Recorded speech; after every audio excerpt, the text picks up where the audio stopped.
भी न मे दहीयति किंचन, मेरा वास्तव में जो कुछ है वो जलता नहीं है। विवेक चूड़ामणि मुझे और आपको संदेश दे रही है, अर्थस्य निश्चयो दृष्टो। इसलिए जीवन का अर्थ क्या है, आत्मा क्या है, इस को देखने के लिए बार बार निश्चय करना चाहिए और विचारेण, और विचार में जाना चाहिए। अब अधिकारी की बात बताते हैं। अधिकारिण आशास्ते फल सिद्धिर विशेषतः उपाया देश कालाद्या संत्यस्मिन् हित संध्य सहकारिण। भगवान आदि शंकराचार्य ने कहा, यहां अधिकारी शब्द का हम लोग हिंदी में दूसरा अर्थ करते हैं अधिकार, लेकिन यहां अधिकार का अर्थ है योग्यता। लौकिक दृष्टि से हम कहते हैं हमारा अधिकार ये है, राज्य का अधिकार है, भूमि का अधिकार है, संपत्ति का अधिकार है, संतति का अधिकार है, लेकिन यहां अधिकार शब्द का है कि आपकी योग्यता क्या है। उस वेदांत को सिद्ध करने के लिए, आत्मज्ञान प्राप्त करने के लिए और उसकी फल सिद्धि प्राप्त करने के लिए लौकिक जितने आचरण है, धर्मानुष्ठान है, उनके फल भी अलग अलग है। कोई आदमी यज्ञ करता है तो राज्य प्राप्त करने के लिए करता है। पहले जमाने के राजा लोग यज्ञ करते थे तो अश्वमेध यज्ञ करते थे, और उसको अश्व को छोड़ने के बाद ये सूचना देते थे कि जहां जहां तक ये जाएगा, यदि कोई इसे नहीं पकड़ेगा तो वहां तक सारा राज्य मेरा ही माना जाएगा। उस यज्ञ का फल ये होता था। उसके बाद अनेक यज्ञों का वर्णन किया गया है कर्मकांड में, और पूजा का भी वर्णन किया गया है। हर एक व्यक्ति के अपने अपने अनुष्ठानों के फल होते हैं, और कई बार तो अनुष्ठान बहुत श्रेष्ठ और उसका फल अत्यंत निकृष्ट, जब ये कभी सुनने में आता है तो मन को बड़ी पीड़ा होती है। एक व्यक्ति ने कहा, महाराज मेरा अनुष्ठान चल रहा है आजकल एक अमुक मंदिर में, मैंने 9 पंडित लगा रखे हैं। मैंने कहा क्या प्राप्त करना चाहते हो? बोले महाराज एक शत्रु है, बहुत प्रयत्न करने पर मैं उसे मार नहीं सका हूं, अब मैं उसे मरवाने के लिए अनुष्ठान कर रहा हूं। कैसी विचित्र बात। यहां वेदांत कहता है वो फल सिद्धि नहीं है। वास्तव में जीवन के फल सिद्धि तो यह है कि आप अपने को ही पहचाने। प्रातः काल भगवान आदि शंकराचार्य के ही एक श्लोक के द्वारा आपसे निवेदन किया गया था, ये न आत्मा नैव साक्षात्कृतो भूत। जिसने आत्म साक्षात्कार नहीं किया, जिसने अपने को नहीं पहचाना, और आदमी बड़ा बुद्धिमान है। मुझे किसी हिंदी कवि की एक रुबाई याद आई जो कहता है कि आदमी आकाश को भी जानता है, आदमी पाताल को पहचानता है, परख ली भूगर्भ की सब हड्डियां, किंतु अपने को नहीं पहचानता है। यही तो सबसे बड़ी कठिनाई। एक हमारे बड़े परिचित पुरातत्वविद थे उज्जैन में, वाकणकर जी। मैंने उनसे कहा आप जंगलों में बहुत घूमते हैं, 10-10, 15-15 मिनट, 10-10, 15-15 दिन वहीं भोजन मंगाते हैं, वहीं करते रहते हैं, खोज करते रहते हैं, पत्थर खोदते रहते हैं। बोले महाराज बड़ा उसमें आनंद है, उन पत्थरों की पहचान करता हूं, मुझे कई बार तो 10-10 हजार वर्ष पहले की मिल जाते हैं। और इस बार तो ऐसा विचित्र हुआ कि उत्खनन कर रहा था तो पूरा एक नरकंकाल मिल गया, और जब वो नरकंकाल मिल गया तो 2-4-10 हमने पुरातत्वविदों ने मिलकर ये निर्णय किया कि ये कितने वर्ष पुराना होगा, तो पता लगा कि इतने 1000 वर्ष पुराना है। जब उस नरकंकाल को लेकर मैं दिल्ली गया तो वहां के और बड़े पुरातत्वविदों को दिखाया, ये खोज हुई कि वाकणकर ने खोज की है। इसलिए बड़ा लाभ हुआ महाराज कि राष्ट्रपति भवन तक मेरा नाम पहुंच गया और अगले वर्ष पद्मश्री मुझको मिल गया। मैंने कहा बड़ी अच्छी बात, आपने परिश्रम किया, आपको मिलना चाहिए। लेकिन एक बात बताइए कि इतनी पृथ्वी के गड्ढे खोदने के बाद, इतनी खोज करने के बाद आपको कोई अशांति तो अनुभव नहीं होती? उन्होंने कहा नहीं महाराज, यही तो सबसे बड़ी कठिनाई। और एक दिन मैं आपके पास आने ही वाला था कि अच्छा हो गया कि फ्रांस में पढ़ा, यूनिवर्सिटियों में प्राध्यापन कराया, खोज करते करते इतने वर्ष बीत गए, लेकिन मन में कुछ अशांति रहती। तो मैंने कहा उस अशांति का कारण क्या है? बड़ी विचित्र बात लगी। उन्होंने कहा अशांति तो मुझे है, लेकिन मैं आपसे एक बात निवेदन करने आया हूं कि आप पता लगाएं कि अशांति मुझको क्यों है। ये तो बड़ी कठिन बात है। यदि आपको अशांति है तो आपको एक कारण खोजना पड़ेगा कि कौन सी वस्तु आपके स्मरण में बहुत ज्यादा आती है। जो वस्तु सर्वाधिक आपके चिंतन में आती है वही वस्तु आपके शांति का खंडन करने के लिए कभी सहायक हो जाएगी। इसलिए जो परिस्थिति, जो पद और जो वस्तुएं आपको बहुत अधिक स्मरण आती हों, निवेदन यह करना चाहता हूं कि उसके ऊपर एक दूसरा आवरण डालिए। जगत के पदार्थों की स्मृति जो अधिक आती हो तो उसके ऊपर परमात्मा की स्मृति का एक सुंदर सा, अपने इच्छा के द्वारा एक निर्मित सुंदर एक वस्त्र बिछा दीजिए, उसको ढक दीजिए। और परमात्मा की स्मृति करने से व्यक्ति के अमंगल का निश्चित रूप से विनाश होता है। अपने वास्तविक सत्य तत्व को जानने की उसके भीतर इच्छा जग जाती है। विशेषता अधिकारी ही फल सिद्ध होती है और देश काल आदि उपाय उसमें सहायक अवश्य हैं।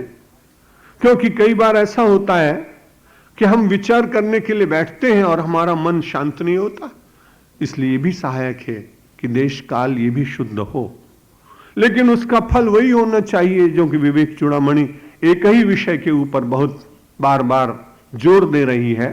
भगवान शंकराचार्य अद्वैत के बहुत बड़े आचार्य हैं, इसलिए भक्ति के क्षेत्र के स्तोत्र लिखने के बाद भी अंततो गत्वा उनका चिंतन अद्वैत परक ही है। और यदि देश काल आदि का ध्यान न रखा जाए तो मन की चंचलता निरंतर जीवित रहती है। मुझे ब्रह्मचारी जीवन में अपने गुरुदेव स्वामी वेदव्यासानंद जी के साथ उनकी सेवा करते करते एक नगर में जाने का अवसर मिला। महाराज गीता के बड़े पंडित थे, बड़े व्याख्याकार थे। मैं तो उनका सेवक था। उस समय मुझे कुछ आता नहीं था, मैं सीखने का प्रयत्न कर रहा था। महाराज ने कहा आज गंगा जल पीना पड़ेगा। मैंने कहा महाराज अचानक क्या हुआ? बोले आज विचार बहुत ही अशुद्ध आ रहे हैं। मैंने कहा आपने तो इतनी साधना की है, इतना आप चिंतन करते हैं, इतने भाष्यों की जानकारी है, आपके मन में ऐसा क्यों हो रहा है? उन्होंने कहा कि यहां जहां मैं ठहरा हूं मुझे लगता है कि यहां के परमाणु उतने शुद्ध नहीं है, क्योंकि मैं बार बार प्रयत्न करता हूं लेकिन मेरे मन में कुछ अशुद्ध विचार बार बार आ रहे हैं। भोर हुआ और जो उस गृहपति था उससे उन्होंने पूछा कि आपने मकान कब खरीदा? उन्होंने कहा जब देश का विभाजन हुआ तो इसमें एक यवन बंधु रहते थे, और यवन बंधु भी नहीं, एक यवन महिला रहती थी, और इसमें नृत्य वाद्य और दूसरे प्रकार के कार्य हुआ करते थे। स्वामी जी महाराज ने कहा कि देखो इतना पवित्र मन होने पर भी देश और काल का कितना प्रभाव पड़ता है। जो कुछ घटनाएं और जिस प्रकार का आचरण इस धरती पर हुआ, इसलिए उसके परमाणु व्यक्ति को प्रभावित करते हैं। आपने वो कथा भी सुनी होगी कि अपने माता पिता की भक्ति करने वाला श्रवण कुमार धरती के किसी भूभाग पर जब उनको बिठा दिया तो उसने कहा बहुत वर्ष हो गए आपकी सेवा पूजा करते, अब यहीं पर तीर्थ यात्रा पूरी करिए और लौट चलते हैं। तीर्थ पर्याप्त शेष रहते। माता पिता के मन में विचार जागा कि श्रवण कुमार के मन में ऐसे विचार कभी जागे ही नहीं, आज ऐसा क्यों हो गया कि मेरे प्रति विपरीतता का भाव आ गया? आज सेवा में विराम लेने की इच्छा इसके मन में क्यों जग गई? तो उन्होंने बड़ी नम्रता से कहा कि तुम्हारी बात मान लेते हैं, क्योंकि तुम्हें बहुत श्रम पड़ रहा है, कांवड़ में मुझे लेके चल रहे हो, लेकिन केवल इतना ही करो कि आज का दिन छोड़कर थोड़ी यात्रा और आगे करो, और फिर कल मध्याह्न में तुम्हारा जो निर्णय होगा वही हम स्वीकार करके और अपनी यात्रा को संपूर्ण विराम दे देंगे। दूसरे दिन प्रातःकाल स्नान ध्यान कर श्रवण कुमार ने पुनः जैसे अपने माता पिता को यात्रा कराते थे ले गए। कोई छोटा सा तीर्थ आया, वहां दर्शन कराया, स्नान कराया, पूजन कराया। माता पिता ने कहा कल तुमने जो प्रस्ताव रखा था यदि तुम्हें वही मान्य हो तो हम ऐसा मान लेंगे कि तीर्थ यात्रा यहीं पूर्ण हो गई। श्रवण कुमार ने कहा नहीं, अभी तो यात्रा 15 दिन की और शेष है, मैं आपको ले चलूंगा। उन्होंने कहा तब तुमने ऐसा क्यों किया था? कल तो तुम बहुत हट कर रहे थे।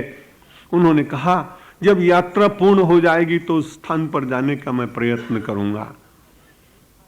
यात्रा पूर्ण हुई, पुराण की कथा है, कितना सत्य होगा ज्ञात नहीं, लेकिन एक विचार उसमें से मिलता है।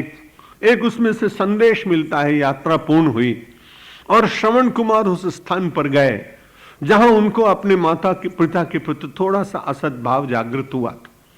वहां के लोगों से पूछा कि तुम्हारे गांव की कोई विशेषता बताओ। उन्होंने कहा हमारे गांव की विशेषता ऐसी है कि जब कैलाश से भगवान शंकर को एक प्रतिमा या भगवान शंकर की कुछ आराधना की हुई वस्तुएं लेकर दशानन जा रहा था तो हमारे गांव में उसने 3 दिन विश्राम किया था। ये कथा है।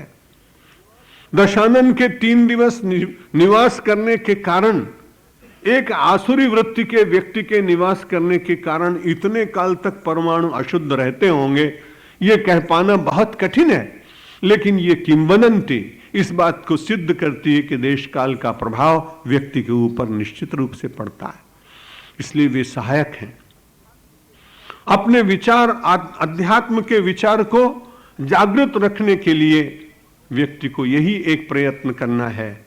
और कौन सा प्रयत्न करना है कि फल वास्तव में क्या है, जीवन का सबसे बड़ा फल क्या है, इसको प्राप्त करने के लिए व्यक्ति को निरंतर गतिशील जीवन व्यतीत करते हुए अपने जीवन की यात्रा को विचार पूर्वक पूर्ण करने का यत्न करना चाहिए।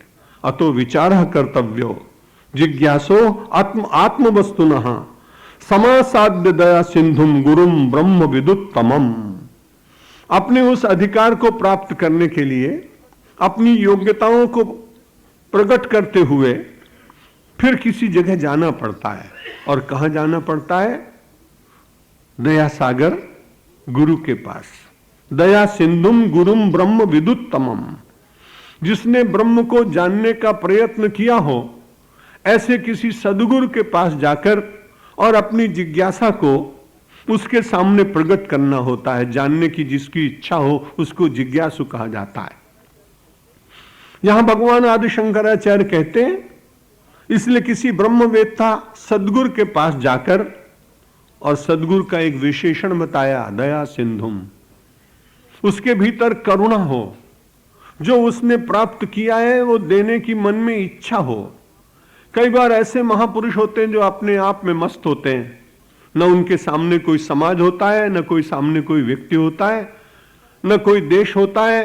वो अपने ही अंतरंग जीवन की उस गरिमा में जीते जीते इन सब वस्तुओं का विस्मरण कर देते हैं और जो कुछ भी होता है वो कहते हैं जो कुछ करने वाला है वो परमात्मा है, सृष्टि उसकी है, हम बीच में विचार क्यों करें। ऐसे महात्मा निश्चित रूप से परमहंस कोटि के वंदनीय ही होंगे, लेकिन हमारे जैसे जिज्ञासुओं को उनसे कोई लाभ नहीं मिल पाएगा। इसलिए भगवान आदि शंकराचार्य ने कहा, अतो विचारः कर्तव्यो जिज्ञासो आत्म वस्तुनः। अपने आत्म तत्व का विचार बार बार करना चाहिए और विचार करने से पूर्व अपने उस मन की इच्छा को पूर्ण करने के लिए दया सिंधुम गुरुम समासाद्य। अपने ऐसे किसी ब्रह्मवेत्ता गुरु के पास जाना चाहिए। गुरु का लक्षण बताया गया, श्रोत्रियम ब्रह्मनिष्ठम प्रति गच्छ। उपनिषद ने भी कहा कि किसी श्रोत्रिय और ब्रह्मनिष्ठ के पास जाना चाहिए। 2 प्रकार के महापुरुष दिखते, एक कोई केवल ब्रह्मनिष्ठा में जिन्हें जगत दिखता नहीं, वो लोग हम सब लोगों के लिए पूज्य हो सकते हैं लेकिन उनसे हम कुछ प्राप्त नहीं कर सकेंगे। और दूसरे संत होते हैं, महापुरुष होते हैं, वो होते हैं श्रोत्रिय और ब्रह्मनिष्ठ, जिन्हें श्रुति का भी ज्ञान होता है और एकांत के क्षणों में उनकी निष्ठा केवल ब्रह्म में ही होती है। घटनाओं के जो साक्षी होते हैं, परिस्थितियों के जो दृष्टा होते हैं, सुख दुख जो प्राप्त होता है वो उनके अंतर में प्रविष्ट नहीं होता। आता तो निश्चित रूप से है लेकिन वो प्रविष्ट नहीं होता है। राम राज्य का वर्णन करते समय एक चौपाई आती है, आपने उत्तरकांड का कई बार पाठ किया होगा। जब मैंने वो चौपाई पढ़ी तो मुझे अयोध्या के राज्य के प्रति बड़ी श्रद्धा जागी और वहां के लोगों की मनस्थिति को जानकर तो और गौरव हुआ कि कैसे अच्छे लोग थे, कि दैहिक दैविक भौतिक तापा राम राज नहीं काहू ही व्यापा। व्यापा शब्द है, दैहिक दैविक भौतिक ताप वहां नहीं आए ऐसा नहीं लिखा है, लेकिन वो दैहिक दैविक भौतिक तापों के बीच में रहने वाली वो प्रजा राम के प्रताप से उन सब वस्तुओं को अंतर से स्वीकार नहीं करती थी। व्यावहारिक जगत में स्पर्श किया लेकिन उससे अलग हो गए। आज भी वर्षा हो रही, बहुत सारे लोग भीग रहे थे और बहुत सारे लोग बिल्कुल इंटैक्ट, बिल्कुल वर्षा का प्रभाव नहीं उनके ऊपर, उनके कपड़े बिल्कुल गीले नहीं हुए। क्यों नहीं हुए?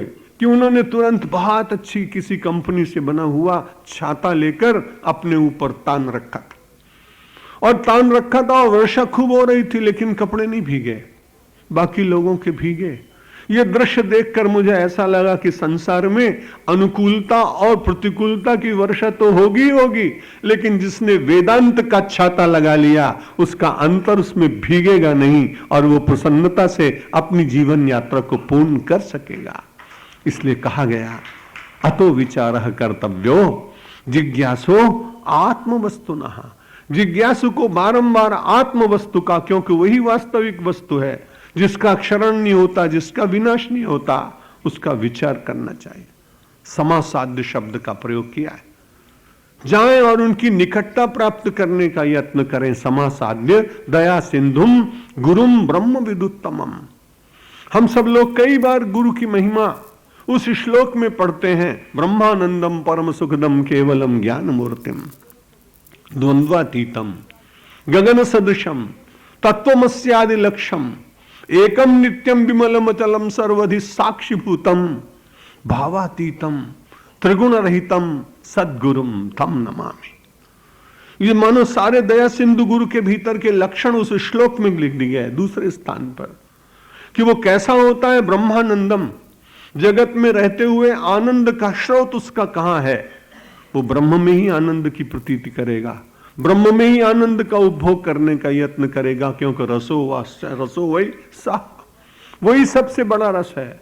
रसघेवाज्ञम लब्ध्वा आनंदी भवति। उपनिषद ने कहा इस प्रकार के रस को प्राप्त करने वाला व्यक्ति ही परमानंद का प्राप्त करने वाला बहुत धन्य जीव है। जिसने जीवन में ब्रह्म और जीव की एकता का अनुभव कर लिया वो तो बहुत ही भाग्यशाली। उसकी महिमा के संबंध में तो शास्त्र बार बार वंदना करते, धरती की वंदना करते, देश और काल भी उसको प्राप्त करके धन्य हो जाता है। कुलम पवित्रम जननी कृतार्था वसुंधरा पुण्यवती च तेनो अपार संवित सुख सागरेस्मिन लीनम पर ब्रह्मण यस्य चेता।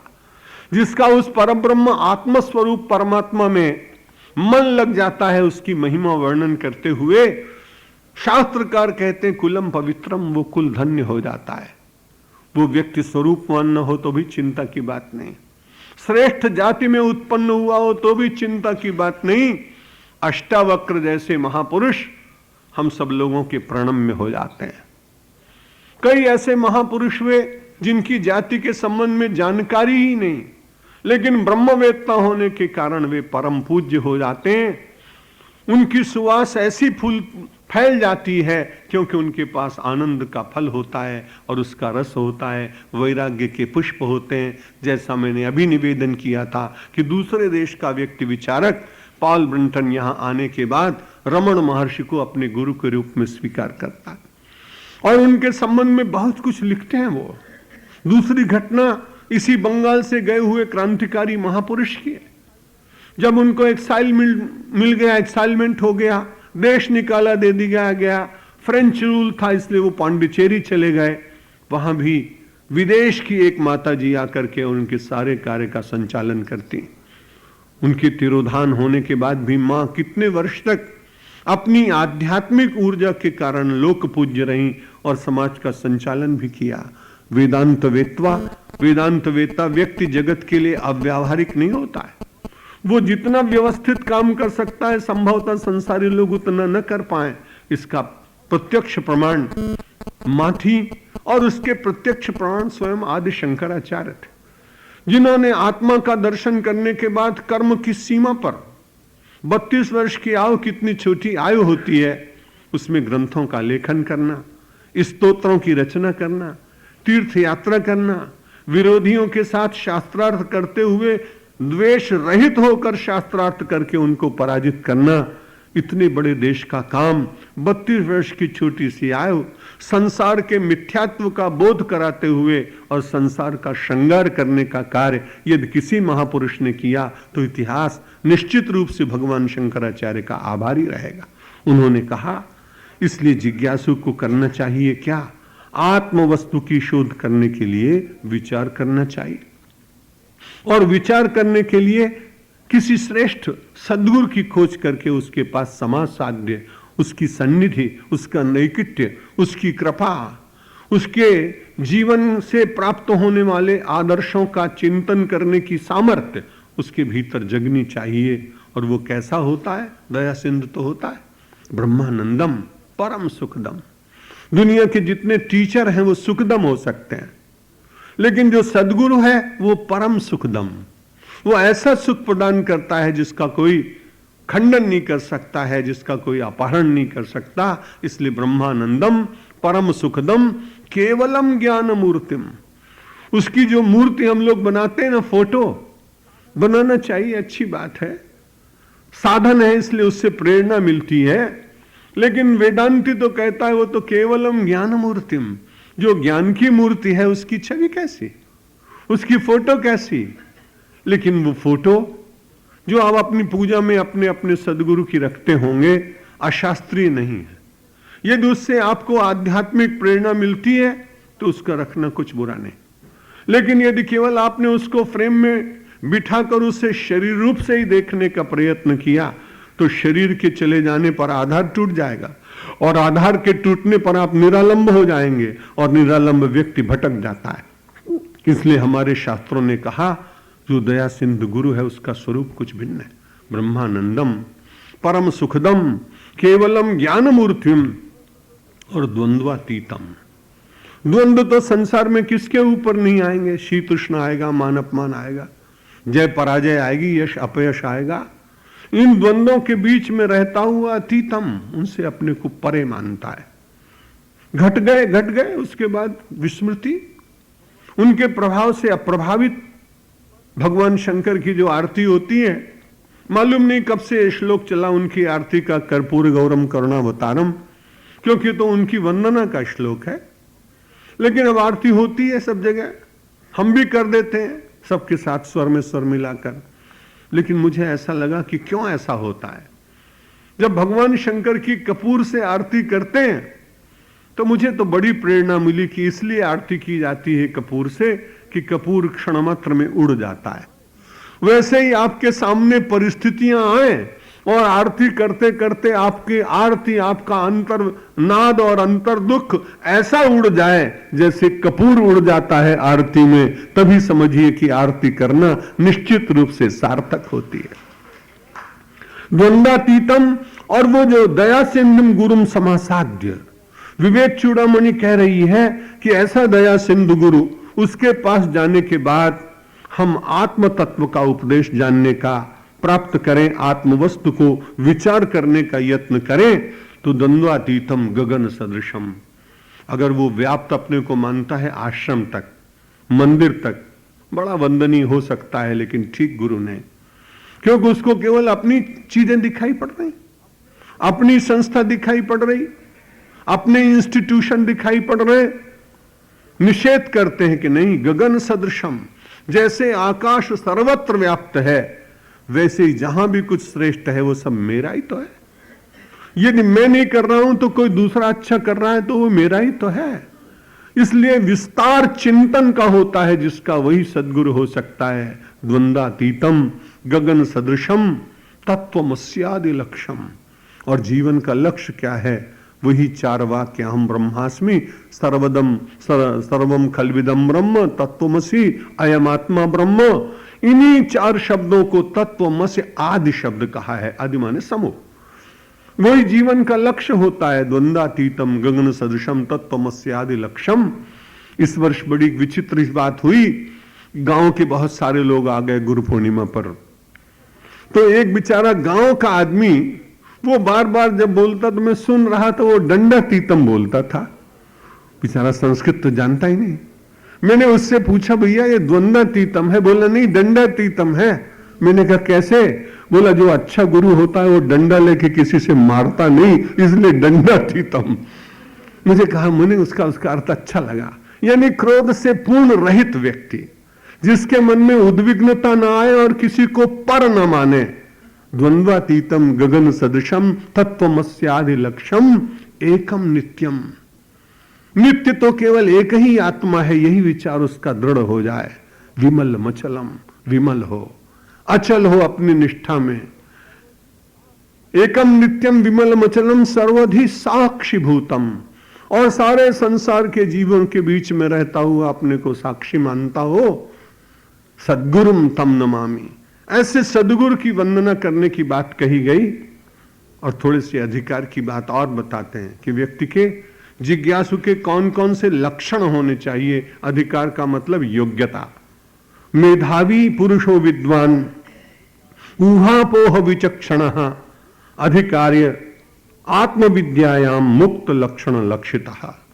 मेधावी पुरुषो विद्वान, व्यक्ति को मेधावी होना चाहिए। मेधावी, बुद्धि के बहुत सारे शब्द हैं, मेधा है, धी है, प्रज्ञा है, अनेक शब्दों का प्रयोग है संस्कृत में। मेधावी व्यक्ति के अर्थ में और आया है कि वो अपने विचार के द्वारा वस्तु का खंडन करे। ये ठीक नहीं है, ये उचित नहीं है, निषेध करने की शक्ति हो। जैसे कुल्हाड़ा काट देता है कोई कांटे के वृक्ष को, वैसे ही जगत रूपी कांटे को काटने के लिए जो उलझाने का प्रयत्न कर रहा हो, मेधावी जो जिज्ञासु है अपनी मेधा के द्वारा उसको छिन्न भिन्न करता है, और वो पुरुष होता है। पुरुष का अर्थ स्त्री पुरुष नहीं, पुरुषार्थ करने वाला कोई भी जिज्ञासु पुरुष ही है।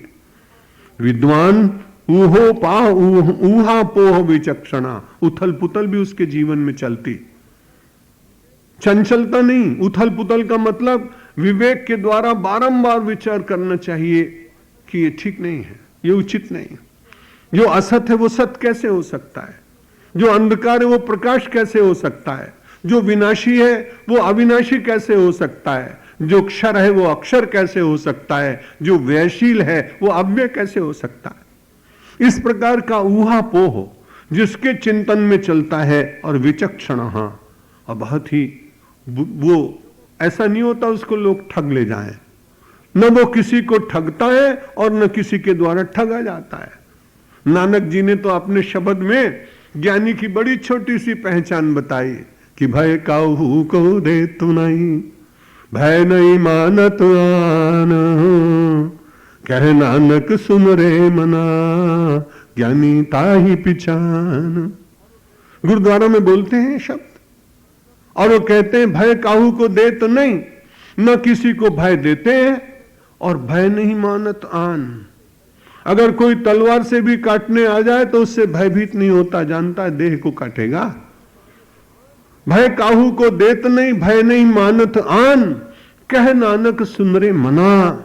नानक जी कहते हैं अरे मन, उसी को ज्ञानी मान जो न कभी भयभीत होता है, क्योंकि अध्यात्म का सबसे बड़ा लक्षण है अभयम। जब दैवी संपत्ति के वर्णन आप पढ़ते हैं गीता के 16वें अध्याय में, तो उसमें अभयम सत्व संशुद्धि में सबसे पहला शब्द अभय आता है। और जो व्यक्ति अभय होता है वही आत्मज्ञानी होता है।